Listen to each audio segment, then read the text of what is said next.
Жогорку кеңештин конституциялык мыйзамдар, мамлекеттик түзүлүш, соттук укуктук маселелер жана парламенттик регламент боюнча комитети бүгүн элдик курултай тууралуу мыйзам долбоорун карады. Бул маселе жыйындын күн тартибине 8-чи болуп кирген, бирок президент Садыр Жапаров биринчи кылып кароону өтүнгөндүктөн кезексиз талкууланды. Негизги баяндаманы мыйзам долбоорун иштеп чыккан жумуш тобунун жетекчиси, президенттин кеңешчиси Чолпонбек Абыкеев жасап, бул башка мамлекеттерде жок, өзгөчө мыйзам экенин белгилеп, курултай кыргыз элинин тарыхында байыртадан келаткан, эл менен бийликтин ортосундагы мамилени түзүп турган көпүрө экенин айтты. Биздин эл менен бийликтин ортосундагы мамилени түзүп турган көпүрө, анткени эл менен бийликтин ортосундагы ар кандай мамилелер чыгып калганда дайыма эл чогулуп курултай өткөрүп, ошол курултайда маселелерин чечип алышкан. Бул кыргыздар үчүн, кыргыз тарыхы үчүн жаңы нерсе эмес. Мыйзам талкууланып жатканда депутат Элмурза Сатыбалдыев менен долбоорду иштеп чыккан жумушчу топтун жетекчиси Чолпонбек Абыкеев кайым айтыша кетти. Сатыбалдыев мыйзамда курултай эл менен бийликтин ортосунда байланыш түзүүдө көпүрө болот деп белгиленгенин, бирок кандай көпүрө боло алат деп суроо салды. Кандай көпүрө боло алат? Эмне кылат? Көпүрө жокпу бизде. Бардыгына чыгып алып эл менен бийликтин ортосуна көпүрө дейт. Сиз көпүрө десе бул образдуу айтылган сөздү сиз жаңылышасыз. Мен образдуу айтканым жок, мен сиздин сөзүңүздү мен суунун эки жегине салынган көпүрөдөй ойлоп алдыңыз окшойт. Андай эмес. Анда мыйзамды жазбай эле коюңуз, эгер мени ошондой да ойло десем. Мен болду, суроом жок, сөзүңүздү токтотуп коюң. Эгерде сиз мени баягы салынган көпүрөдө ойлоп алды десеңиз, анда жазган мыйзамыбыз жалган. Эгер менде юристке шек келтирип атсаңыз, мен сизге шек келтирип атам. Көпүрө дегенди түшүндүрүп бериң деп. Мына бизде эл менен бийликтин ортосунда көпүрө болом дегендер көп. Мисалы үчүн Конституцияны эми силерге бир аз тийишейин, демилгечилерге. Конституциянын 7-чи беренесинде элдик курултай гана жөнүндө сөз бар.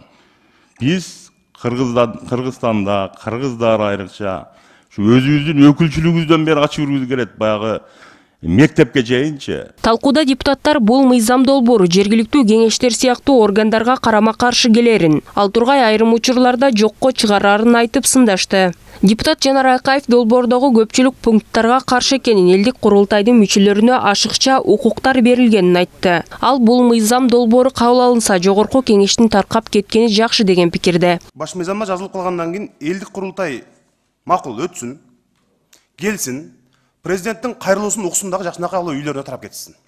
Болду. Башка укукту ким берди буларга? Бир шайлоого катышып, бир добуш албагандан кийин. Андайлар көп, мисалы, мен толкта тааныштарым бар. Сүйлөсө ааламдан сүйлөйт, шайлоого катышса 17 добуш алат. Ошолорду эмне алып кеп төргө отургузалыбы? Аксакал элеңиз анан ушундай элеңиз деп. Андай болбойт. Анда бул мыйзам кабыл алынса, анда жогорку кеңеш тарап кетишибиз керек биз.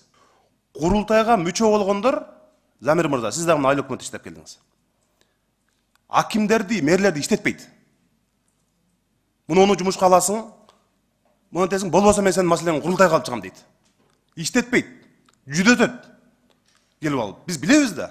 Элдик курултай жөнүндө мыйзам долбоору 22 беренеден туруп 700гө жакын өкүлчүлүк сунушталууда. Алар ачык добуш менен элдик жыйындарда тандалып алынат. Курултайга ар бир айыл аймактан 1, 30 миңден ашык калкы бар шаарлардан 2ден адам мүчө болот. Бирок депутаттар ар бир жергиликтүү бийлик деңгээлинде өзүнчө курултай уюштуруу туура эмес жана материалдык жактан кошумча жүк болоорун айтышты. Долбоордун авторлорунун бири Кадыр Кошалиев да өз жүйөсүн келтирип, мыйзамдарга карата карама-каршылык жок экенин, эл өкүлдөрү менен биргеликте дагы оңдоп түзөөлөр киргизилерин кошумчалады.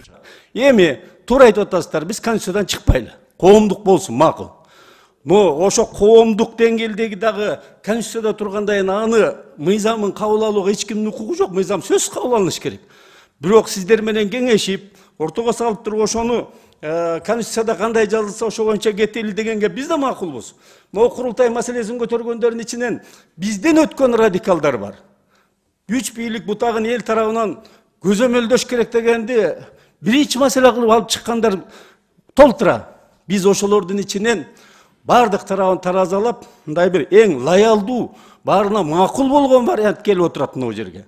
Деген менен элдик курултай жөнүндө мыйзам долбоору биринчи окууда бир катар кайчы пикирлерден улам жактырылган жок. Добуш берүүнүн жыйынтыгында документтин концепциясын комитетке мүчө 4 эл өкүлү гана колдоду. Алар Медербек Алиев, Замирбек Мамасадыков, Тастанбек Жумабеков жана Мейкимбек Абдалиев. Комитеттин курамында жалпы 12 депутат бар. Добушка коем. Ким макул? 3 киши. 4 киши. Түшүнүктүү.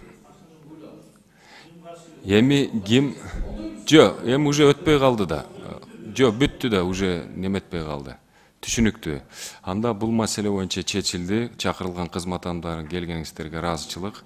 Сунушталып жаткан мыйзамда курултайдын укуктары, иштөө тартиби жана делегаттарды шайлоонун жол жобосу, ал мамлекеттин ички жана тышкы саясаты боюнча бийликке сунуш берери, президенттин кайрылуусун, спикердин, өкмөт башчынын баяндамаларын угары, президентке министрлер кабинетинин мүчөлөрүн кызматтан алуу боюнча сунуш бере алары жана мыйзам долбоорун демилге кылуу укугуна ээ болору белгиленген. Так, коллегалар, тынчтаныңыздар. Тазагүл Эмилбекова, Улукбек Сулайманов, Нью ТВ.